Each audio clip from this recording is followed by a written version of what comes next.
Excellent.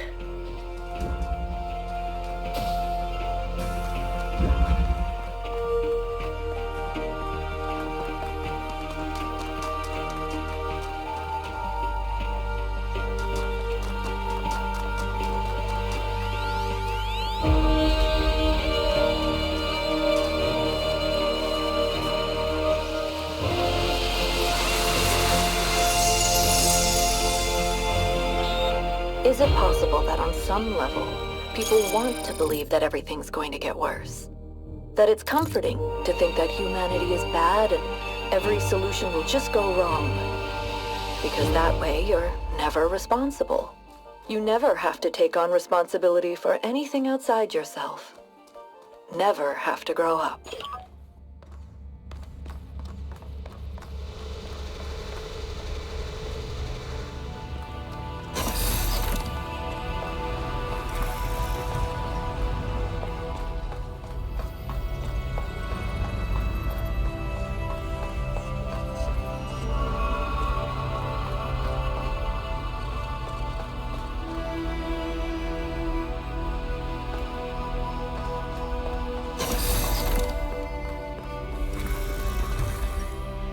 This is where they must have lived. Athena and Miranda.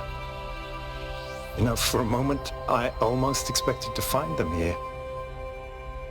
But the only thing that's still functional is the megastructure. I'm sorry. This must be awfully strange for you being thrown into all this history. But that's why I needed you.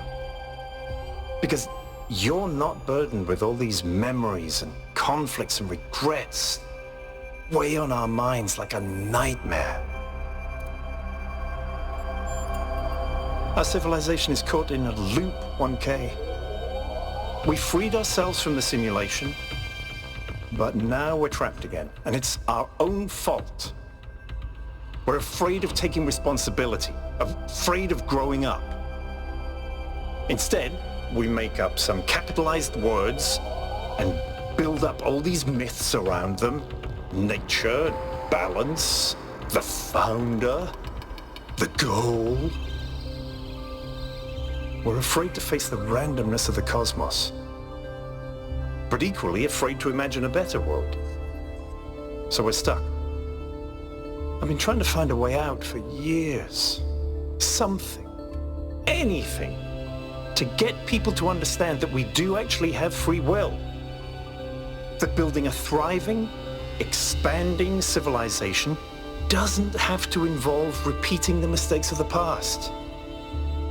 But I failed. Over and over.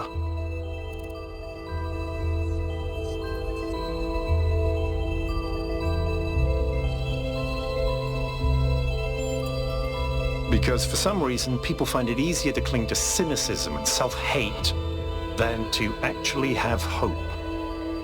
Because believing the worst about ourselves, calling ourselves sinners and fools, somehow still seems wise. Yes, because this is something unexpected, an anomaly. Everything we found on this island challenges who we have become. It shows us that different answers are possible, and maybe that can break people out of the loop. All we need is a spark. Maybe that's why she made all this, the puzzles, the towers. A way of jolting us out of our complacency.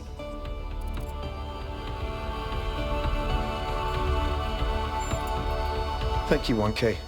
I hope so too. We might be wrong, but let's be optimistic. Now, let's see what else we can find here.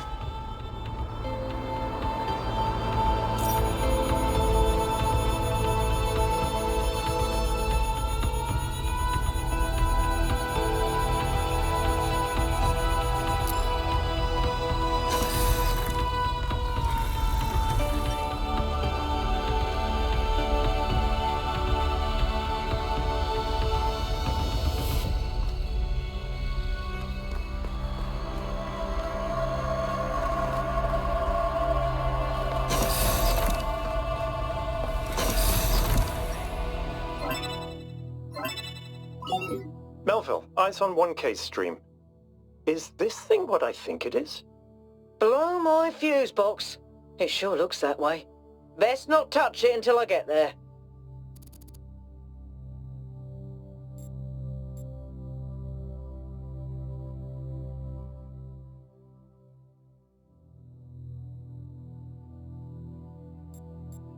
Because you have no idea what you're dealing with, 1K.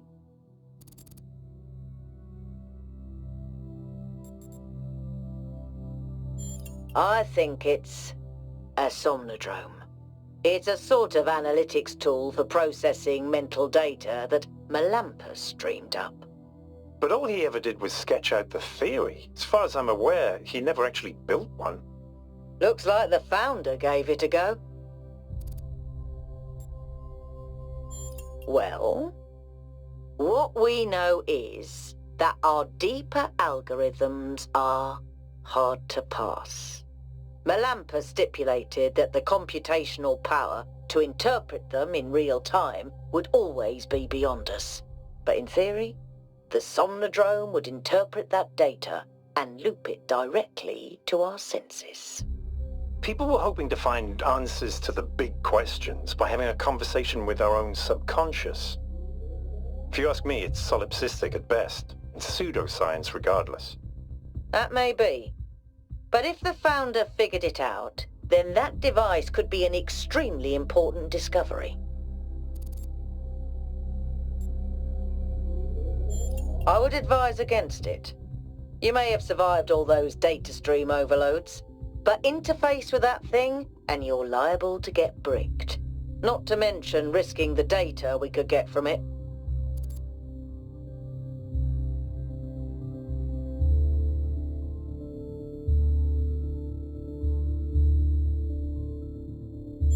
Sorry, Melville, but if 1K wants to do this, I won't get in the way. It's his decision. Understood. But if 1K starts to smoke, don't be slow to pull the plug.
Okay, can you hear me?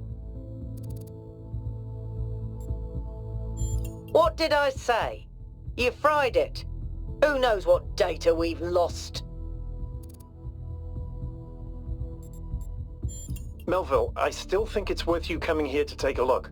1K, let's pack up and explore the rest of this lab.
The singularity sustained itself longer this time.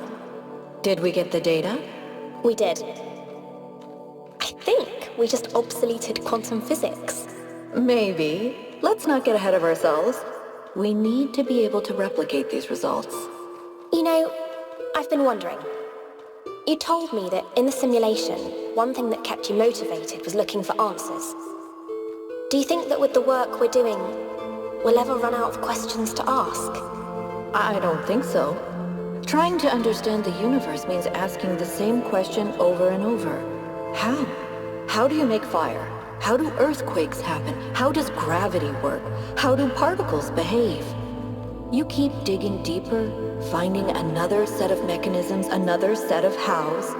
Step by step, you demystify reality. But then, if you keep doing it long enough, one day, you run out. You've answered all the hows. You know how the universe works. So, now what? Now you ask why? Isn't that the next step? It's not quite that easy. The question of why cannot be answered. Even if it could, it would only be followed by another why. At some point, you have to accept that it all just exists. But there is another set of questions. What's next? You've stripped away the layers of mystery, you've laid bare the machinery. Now you have to start building, to add your own layers of meaning.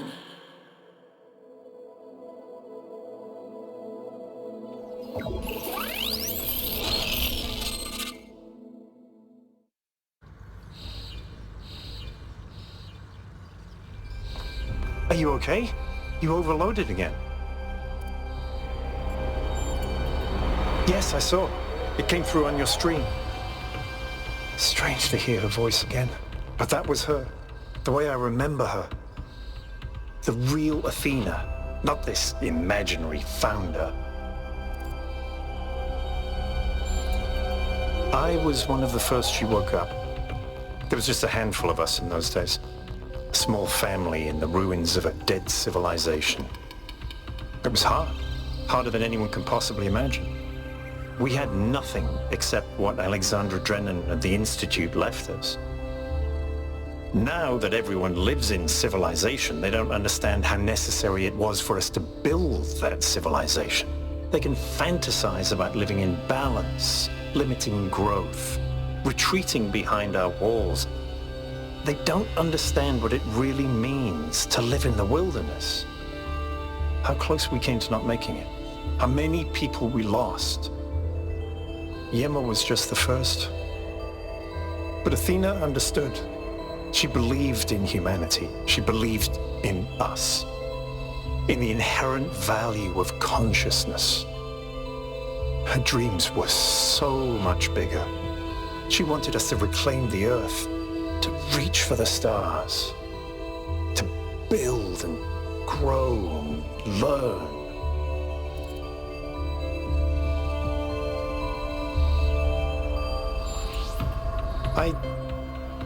I don't know.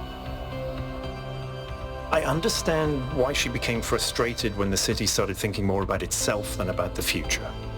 It was frustrating for all of us. But we were still fighting for that future together. What I don't understand is why she didn't tell me. If she came here to do all this, why didn't she bring me along?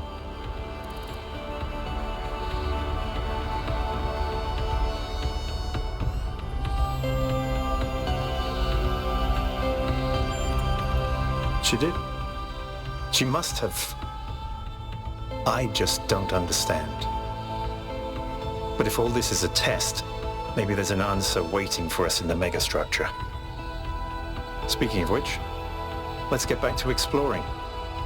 Melville should have reconnected the next station by now.